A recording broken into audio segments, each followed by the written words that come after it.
누가복음 14장 31절과 32절 두 절을 다 같이 합독하시겠습니다. 시작.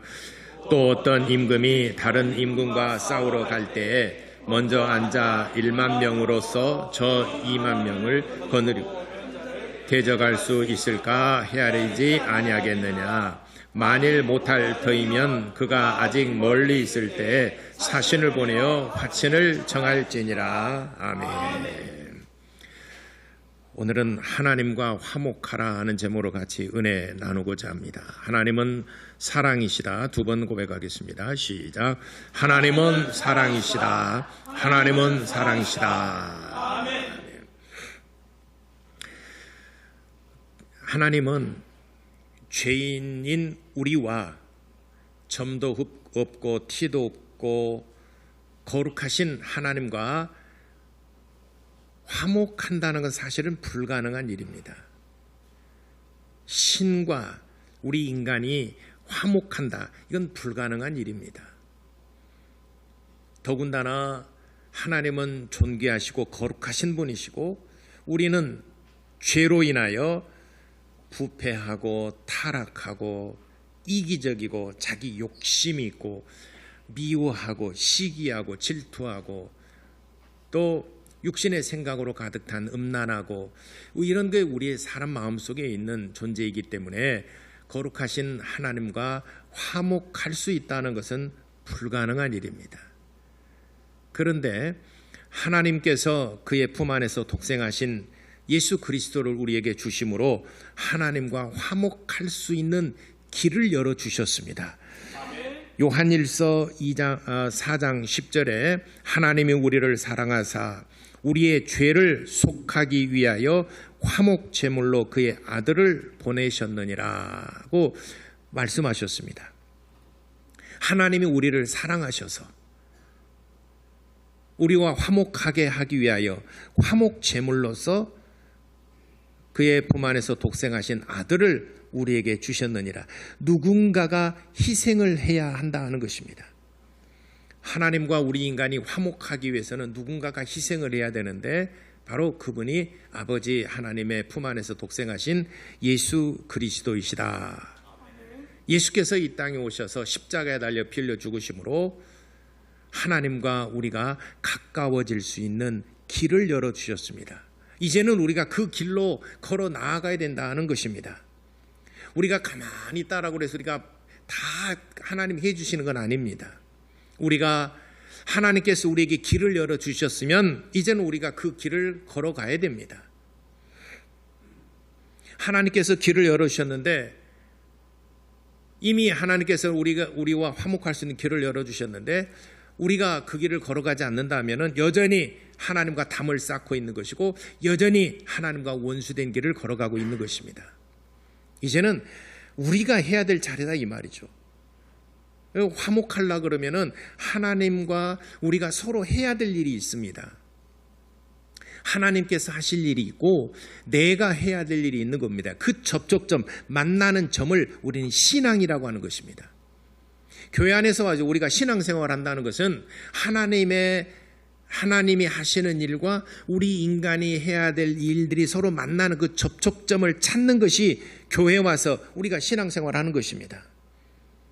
하나님께서는 이미 길을 열어주셨는데 내가 나가지 않는다면 여전히 나는 하나님과 담을 쌓고 있는 것이고 하나님을 등지고 있음으로 인해서 하나님과 만나는 접촉점을 찾을 수가 없는 것입니다.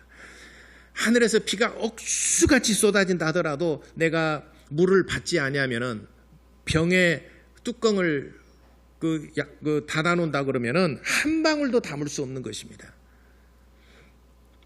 우리의 마음을 닫아놓고 있다 그러면은 한 방울도 하나도 하나님의 은혜를 우리의 마음 속에 담을 수가 없는 것입니다.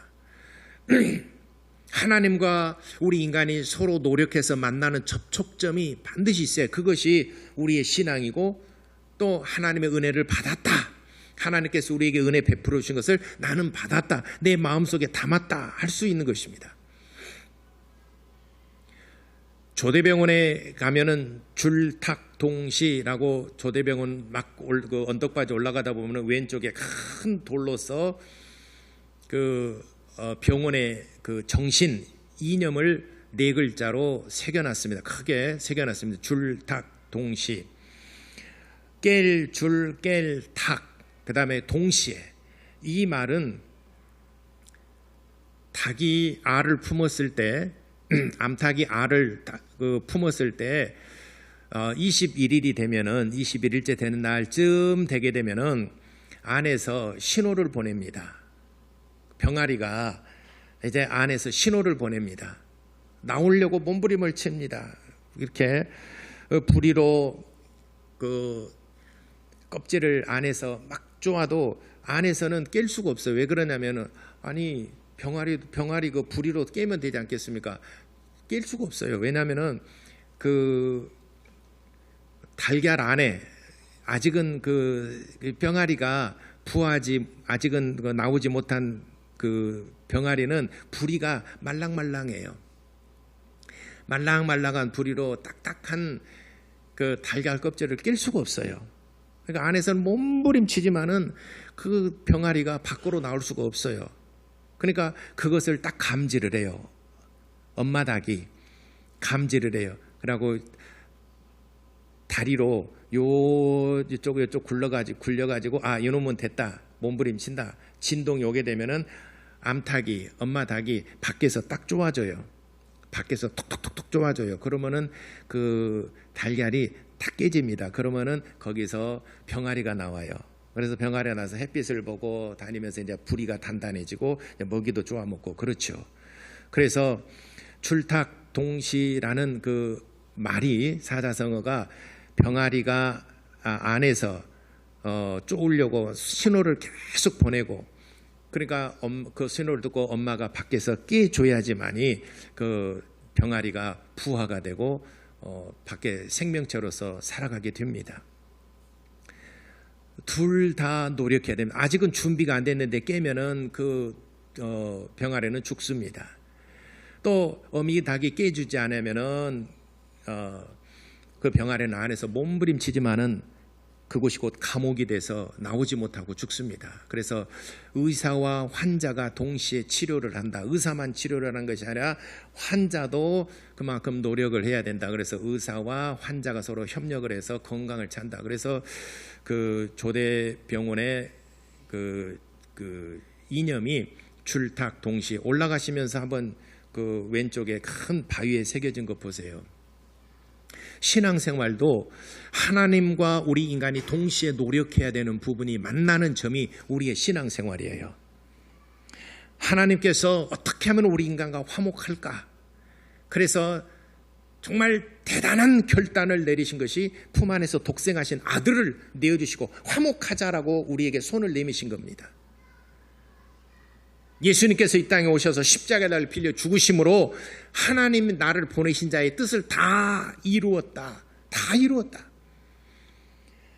그래서 하나님께서는 독생하신 아들을 내어주시고 우리와 화목할 수 있는 길을 완벽하게 다 길을 열어주신 것입니다. 이제는 우리 차례예요.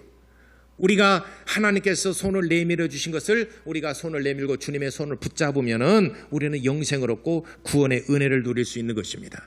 그러나 여전히 내 알량한 지식과 내 고정관념과 내 생각을 가지고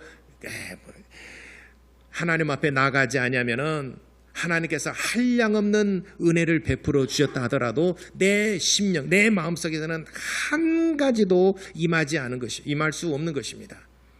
그러면은 여전히 하나님과 원수로 살 수밖에 없는 것입니다.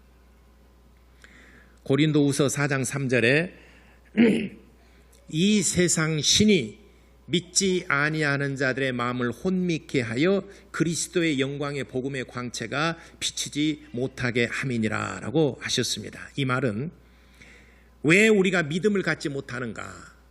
왜 우리가 하나님 앞에 나가지 못하는가? 나가지 못하도록 방해하는 존재가 있다는 거예요. 그게 누구냐? 이 세상 신이다라고 그랬습니다. 이 세상 신이 마음을 혼미케 한다라고 그랬어요. 그러니까 가장 정말 우리 신앙생활에 중요한 것은 우리의 마음이에요. 마음이 한번 틀어지잖아요. 모든 게 다 싫어요. 한번 마음이 틀어지잖아요. 그러면 좋아도 싫고 싫어도 싫고 모든 게 다 싫어요. 마음이 틀어지면 그래요. 그래서 마음이 무너지면 믿음이 파선한다라고 그랬습니다. 그 알렉산더와 후메네오 같은 사람은 마음이 무너졌어요. 마음이 상했어요. 바울과 동역하면서 마음이 상했어요. 여러분 혹시 그런 목사와 마음이 상한 사람이 있습니까? 아무리 정말 폭포수 같은 은혜가 쏟아진다 하더라도 싫어요, 그게. 왜냐하면 알렉산더와 후메네오가 그랬거든요. 바울과 동역하는데 뭔가는 성경에 뭐 때문에 상했다라고는 기록되지 않았지만은 알렉산더와 후메네오가 있어요. 근데 믿음이 무너졌어요. 믿음이 깨졌어요. 믿음이 뭔가 마음이 뭔가 불편해요.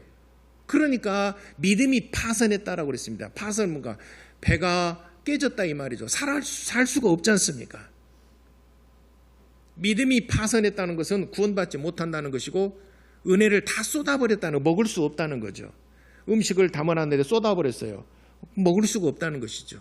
파선됐다, 깨져버렸다 하는 것은 그걸 내가 사용할 수 없다. 믿음이 깨져버렸다, 파선됐다, 사용할 수 없다는 것이. 그걸 어디서부터 출발했습니까? 우리의 마음에서부터. 마음이 무너지니까. 그래서 우리의 마음은 복음이 들어가는, 하나님의 생명이 들어오는 탯줄과도 같은 것입니다.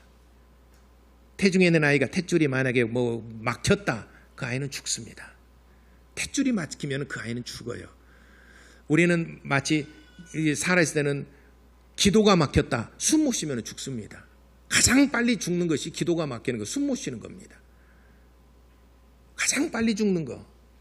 금식하고 잠 안 자고 고통스럽죠. 금식에도 맨날 살 수 있어요. 물 안 먹어도 맨날 살 수 있어요. 그러나 숨을 쉬지 못하면 죽습니다. 탯줄이 막히면 죽습니다. 내 마음은 마치 하나님과 연결되어 있는 탯줄과도 같은 거예요. 내 마음이 무너지고 내 마음이 상하잖아요. 아무리 하나님께서 폭포처럼 은혜를 쏟아본다 하더라도 거기서는 은혜가 안 되는 것입니다. 누가 그렇게 하느냐? 이 세상 신이 마음을 혼미케 한다라고 그랬어요. 그러니까 머리가 복잡해져요. 이것도 생각하고 저것도 생각하고 나하고 안 맞아. 안 맞는 것들이 너무 많아.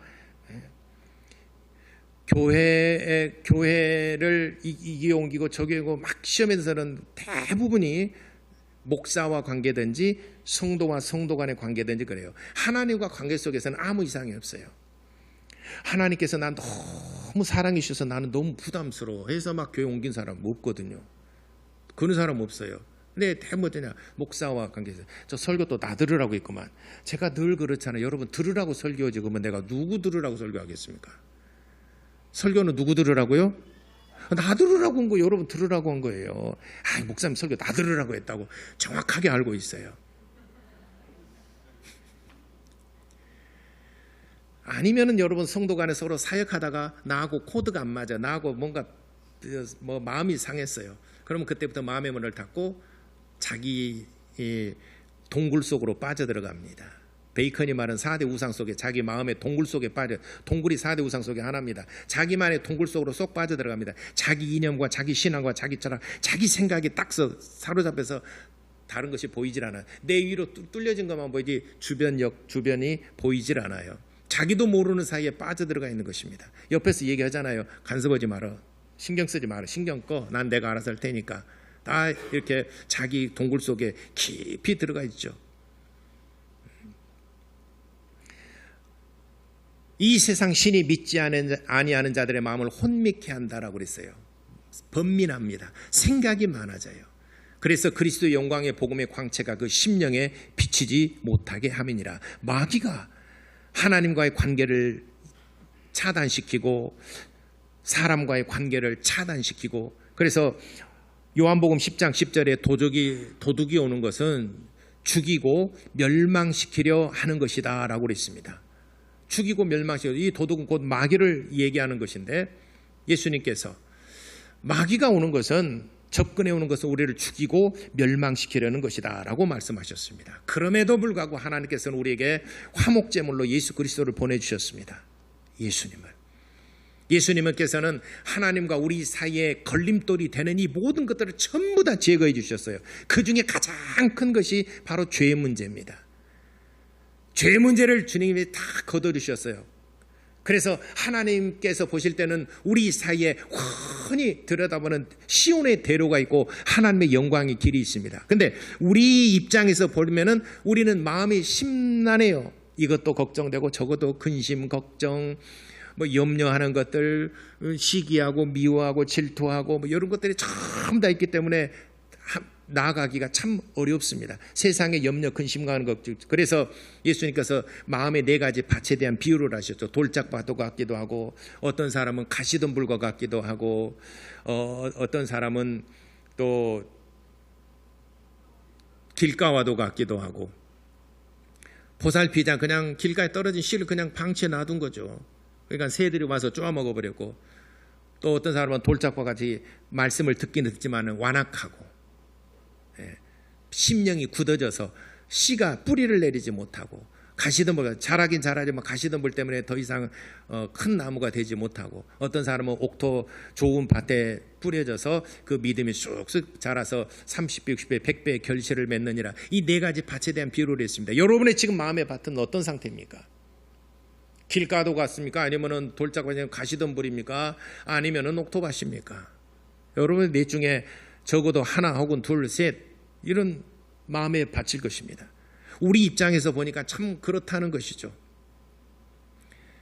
그럴지라도 하나님께서 우리에게 화목제물로 예수 그리스도를 보내주셨으니 우리가 생각을 잘해야 됩니다. 이 모든 것들을 전부 다 극복하고 이겨내고 하나님 앞에 나가서 하나님의 손을 붙잡게 되면은 하나님의 은혜가 내 심령에 비로소 탯줄에서 하나님 그 영양분과 내 생명이 공급되듯이 하나님의 은혜가 내 심령에 임하게 되면은 모든 환경이 바뀝니다. 미움이 정말 사랑으로 바뀝니다. 야곱이 야복강에서 밤이 맞도록 하나님 앞에 기도했습니다. 그랬더니 형 에서가 야복강을 건너게 되면은 형 에서가 400명의 군사를 20년 동안 거느리면서 훈련된 군사들 20년 동안이나, 그래서 동생 야곱이 오게 되면 그를 죽이려고, 그리고 그 모든 족장의 권한을 다시 회복하려고, 그런 마음의 증오와 분노와 동생에 대한 미움의 생각으로 20년을 그렇게 지냈었습니다. 그런데 하나님께서 야곱의 마음을 에서의 마음을 녹여준 것이 아니라 야곱에게 하나님께서 복을 주셨어요. 야복강가에서 밤이 맞도록 기도했습니다. 그랬더니 하나님께서 야곱에게 복을 주셨어요. 그리고 야복강을 건너서 형을 만나러 갑니다. 20년 동안 마음에 응어리가 졌고 미워하고 증오하고 했던 마음이 일순간에 눈 녹듯이 싹 녹아버렸습니다. 그래서 목을 끌어안고 너와 나는 한 형제가 아니냐 그러면서 눈물로서 입을 맞추며 상봉을 합니다. 누가 하셨습니까? 하나님께서. 누구에게 복을 주셨습니까? 에서가 아니라 야곱에게 복을 주시니까 환경이 변화된 거예요. 여러분들이 하나님께 복을 받게 되면 하나님의 은혜, 하나님께서 화목제물로 주신 예수 그리스도를 여러분의 마음이 영접하게 되면 여러분 환경이 변화되고 환경이 바뀝니다. 여러분들이 환경을 극복하고 가려고 그래. 이것도 정리되고 돈도 벌고 건강도 회복되고 이것도 하고 저것도 하고 그 다음에 내가 교회 나갈게 하니까 죽을 때까지, 아니 죽어서도 그 문제들은 해결 안 됩니다. 언제 근심 걱정이 사라지라고 여러분 마음에 흡족할 만큼 언제 재물 모으겠습니까? 자, 내 마음에 흡족할 만큼 돈도 모으고 명예도 얻고 다 얻었어요. 그러면 어디로 갑니까? 교회로 옵니까? 프랑스, 영국, 미국, 외국 여행 다니잖아요. 하나님 앞에는 안 와요. 그런 환경이 된다 하더라도 하나님 앞에는 오기가 참 어렵습니다. 겪어보니까 그래요. 예전에는 그 토요일 날이 반공일이었어요. 토요일 날이 반공일이고 토요일 날 오후부터 쉬고 또 일요일 날 쉬고 월요일 날 근무하고, 예전에는 토요일 날도 종일 근무하다가 반공일이 됐어요. 이게 반공일만 되더라도 그때는 그래서 토요일 날 저녁이 토요일 밤의 열기라는 노래도 나왔어요. 토요일 밤. 노래 아시죠? 나 토요일 밤에 누구 만난다고? 나 그대를 만나리. 노래도 나왔잖아요. 토요일 밤의 열기. 지금은 토요일 밤이라 뭡니까? 이제 주 5일째 근무가 되잖아요. 토요일 날은 반공일이 아니라 5일 온전히 쉬어라. 그래서 주 5일째 근무가 됐습니다. 한 20여 년 됐죠. 그러니까 그 뒤로부터 나오는 신조어가 있죠. 뭡니까? 불타는 금요일. 그래서 불금이라고 해서 처음에 불곰인가 하더니 불타는 금요일. 금요일이 불타는 금요일. 옛날에 토요일 밤의 열기, 지금 그 MZ 세대들은 토요일 밤의 열기를 잘 모르겠죠. 근데 우리 세대들은 토요일 밤의 열기가 있었어요. 근데 지금은 불금이죠. 근데 앞으로는 또 목요일 날 반공일로 또 정한다. 그래서 목요일 날 오후부터 근무고 전달, 이런 얘기들이 지금 흘러나오고 있습니다. 모든 것이 산업화되고 기계화되다 보니까 사람의 인력이 그렇게 많이 필요치 않다는 거죠. 그래서 이제는 5일 동안 굳이 거기서 시간 보내고 있을 필요 없이 4일 반 동안 목요일 오전까지, 그럼 5일부터는 또 오후부터는 쉬고, 또 이런 움직임, 그런 얘기들이 나오기 시작한다는 것은 언젠가는 또 그렇게 될 겁니다. 저는 그래서 그런 기대를 했어요. 반공일 일단은 토요일 날 오후부터니까 좀 그랬는데, 제가 이제 청년 때 신앙생활 할 때는 이제 제가 목회하면서 이제 주 5일째 근무가 돼서 이제는 금요일까지고 토요일 날 이러니까, 그 전에 우리가 신앙생활 잘 하지 못했는데, 열심히 하지 못했는데, 토요일 날 프로그램도 만들고 토요일 날 전도도 하고 토요일 날 이런 다양한 프로그램 만들어서 교회에서 좀 이렇게 하면 되겠다, 그렇게 생각을 했었습니다. 참 착한 생각이죠. 너무 순진한 생각을 했죠. 제가 주 5일째 되니까는 다 이상하게 되더라고요. 돈과 시간이 있으면은 하나님 앞에 나오는 게 아니라 자기를 위한 시간을 보내더라고요. 보니까 하나님을 위한 시간이 아니라 자기를 위한 시간들로 보내더라고요. 그러다 보니까 점점 내 마음이 세속화되어져 가요. 신앙에 대한 열심보다는 자기 생활. 그러니까 예배드리기가 이제 정말 갈수록 더 힘들어요. 예를 들어서 지금 한 60 근저리에 뭐 이 근방 되신 분들은 예전에는 상하방에서 살고 단칸방에서 살고 막 그랬잖아요. 형광등 그 중간에다 그 걸쳐놓고 화장실 5촉짜리 빨간 불 켜놓고 그런 이 생활 있으시죠? 그런 생활 하신 분 있잖아요. 옛날에 그런 시절로 다시 돌아가라면 이러면 돌아가겠습니까? 화장실 냄새 나고, 화장실에 갔다 오면은 또 더군다나 비가 오면 풍덩 화장실, 여러분 그거 하라고 지금 하겠습니까? 예전에 제가 청년들 그 개척하기 전이었던가 학생들 데리고 수련회 들어갔더니 거기는 그 화장실이 그 시골이다 보니까는 풍덩풍덩 그 화장실이니까 그 화장실 보고 수련회 안 간대요. 그런 애들도 있었어요. 그 시절로 다시 돌아가라 그러면은 정말 이제는 힘들 겁니다. 한번 육신의 그 안식, 육신의 편안함을 누리게 되면은 정말 신앙생활 열심을 내기가 참 어렵습니다. 주님 앞에 헌신하고 주님 앞에 예배드리고, 예를 들어서 우리 교회도 예전에는 우리 교회가 막 부흥할 때 한 500명 주일학교 중고 청년들에서 정장년 다 해서 한 500명 예배 드릴 때 오후 예배, 청년들 오후 예배 2시가 있었어요. 청년 오후 예배 2시 드리고 저녁 먹고 다음 저녁 7시 반에 또 저녁 예배 드렸어요. 온전히 다 저녁 예배도 드리고 그렇게 했었습니다. 그런데 서울에서부터 대형교회에서부터 점차적으로 이제는 저녁 예배가 오후 예배로 바뀌고 막 그러다 보니까 거의 대부분이 이제는 토요일 날, 주일 날 오후 예배를 드리지 저녁 예배 안 드리지 않습니까? 우리 교회도 예를 들어서 다시 오후 예배는 청년 예배로 다시 드리고 11시 예배 드리고 학생 예배 주일학교 9시 예배 드리고 11시 예배 드리고 오후에 청년 예배 2시 드리고 다시 저녁 예배를 드리고 집에 갔다가 다시 여러분 저녁 식사하시고 다시 차량 운행해가지고 여러분 다음에 여러분 오실 수 있겠습니까? 오실 수 있습니까? 힘드시겠습니까? 지금이 좋습니까? 그러니까 한번 신앙생활이 편해지면은 그걸 다시 예전처럼 내가 열심을 내고 오후 예배, 저녁 예배를 대신한 거니까는 또 헌신하고 내가 좀 더 열심을 내고 하기가 정말 어렵다는 것입니다. 그러나 우리가 하나님의 은혜를 깊이 생각해 보게 되면 우리가 하나님을 사랑하는 만큼 우리가 하나님께 더 가까이 나아가고 시간과 또 내가 물질을 들여서 하나님 앞에 헌신하는 시간을 갖게 될 것입니다.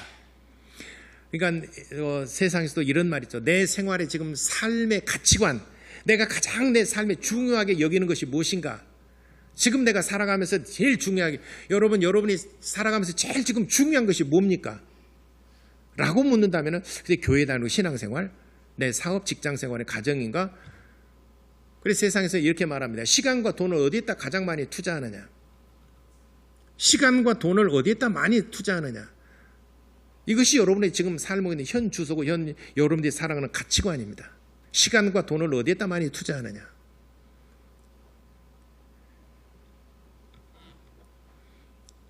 오늘 성경에서는 이렇게 말씀하십니다. 하나님과 화목하는 것에 대해서 이렇게 말씀하십니다. 어떤 임금이 내 군사가 1만이 있는데 저 적군이 지금 우리나라를 쳐들어온다 이 말이죠. 쳐들어오는데 가만 보니까 가서 정탐을 해봐라. 보니까 2만 명의 군사를 거느리고 지금 나라를 지금 국경을 넘어 침범하려고 하고 있다 이 말이죠. 2만 명? 자, 저 2만 명이 어떤 군사가 말하는 잘 훈련된 병사들입니다. 나는 지금 10,000명이 있어요. 그러면 내 10,000명으로 저 2만 명을 이길 수 있겠는가? 계산해보지 않겠느냐? 그러면 둘 중에 하나겠죠. 저들은 오합지졸입니다. 합시다 하면 전쟁해서 우리 승산이 있으면 전쟁하는 것이고, 저기는 훈련이 잘 된 군사들로서 우리는 10,000명으로 도저히 이 전쟁 이길 수가 없습니다. 한다면 어떻게 해야 되겠느냐? 전쟁을 시작하기 전에 아직은 2만 명이 적군이 멀리 있을 때 사신을 보내서 화친을 청하지 않겠느냐? 화친을 청하지 않겠느냐? 라고 오늘 성경 본문에 말씀하셨습니다. 그러면은 화친을 청한다 그러면은 뭔가 조건을 달고 관계를 맺어서 조약을 맺고 그래서 군사가 물러가고 전쟁을 피할 수 있다는 것이죠. 여러분이 이 말씀을 하는 것은 여러분들이 하나님과 사이에 있어서 내가 하나님을 대적하여 이길 수 없다면 빨리 하나님과 화친을 하고 하나님과 화목하게 지내라 하는 말씀입니다. 내가 하나님과 겨루어서 이길 수 없다 그러면 빨리 화목하고 그래서 조약을 맺어야 돼. 빨리 계약을 맺어야 되죠. 하나님께 예배하고 하나님을 섬기고 찬양하고 하나님을 더 의지하고 뭔가 우리의 신앙생활에 변화가 있어야 되지 않겠습니까? 내가 하나님을 대적해서 능히 내가 어느 정도 이길 수 있다, 승산이 있다 한다면 우리가 굳이 머리 숙일 필요는 없지 않겠느냐. 지금 그런 얘기예요. 왜 우리가 신앙 열심을 내지 못하고 왜 우리가 하나님 앞에 더 가까이 나가지 못하는가? 그건 하나님과 한번 대적해 보겠다는 얘기입니다. 아니 그런 의미가 아닌데요. 머뭇머뭇거리다가는 2만 명의 군사가 국경을 넘어서 우리를 침범하고 난 다음에 내가 거기에 지배를 받고 난 다음에는 아차 그때 할 걸, 그때 내가 그 타이밍을 놓쳐버렸네. 내가 이미 전쟁을 시작했고 이미 국경을 넘어서 우리 날 거의 이제 지배를 하고 있을 때 화친을 청한다고 그러면 화친하겠습니까? 저 2만 명의 군사가 화친을 하겠습니까? 거의 다 나라를 지배를 했는데 화친하겠습니까? 안 되죠. 멀리 있을 때는 화친이 되지만 그러나 이미 전쟁이 시작되고 압제를 하고 난 다음에는 화친이 안 됩니다. 이제는 종이 돼야 되는 것이죠. 그 나라에 이제 노예가 되고 종이 돼야 하는 것입니다. 그래서 오늘 성경 본문에 예수님께서 말씀하셨습니다. 내 1만으로 저 2만을 대적할 2만이가 더불어서 싸울 때 내가 이길 수 없거든 빨리 전쟁이 일어나기 전에 화친을 청하라 라고 말씀하셨습니다. 여러분 하나님과 화목한 것이 곧 우리의 인생이 행복해진다는 것을 여러분들 꼭 명심하시기를 바랍니다. 아멘. 내 일만으로 저 2만을 이길 수 없다. 내 힘으로 하나님과 대적하여 이길 수 없다라고 한다면 내 동굴에서 빨리 나와서 하나님과 화목하고 하나님과 화친하고 하나님과 친하게 잘 지내시기를 예수 이름으로 축원합니다. 아멘. 그래서 여러분들의 삶이 정말 행복하고 여러분 삶이 하나님과 함께 동행하는 복된 삶을 사시기를 바랍니다. 아멘. 기도하겠습니다. 하나님과 우리 인간의 의지가 만나는 그 접촉점이 있어야 되면 그 신앙생활이에요. 내가 나 혼자만의 동굴 속 깊이 들어가 있다면 하나님과 화목이 이루어지지 않습니다. 언젠가는 사고가 날 것이고 언젠가는 하나님의 노하심, 진노가 있을 겁니다. 그건 감당할 길이 없죠. 그래서 우리가 늘 하나님과 화목하는 삶을 살 수 있도록 하나님 나를 도와주시고 내 손을 붙잡아 주시기를 바라고 원합니다. 우리 다 같이 기도하시겠습니다.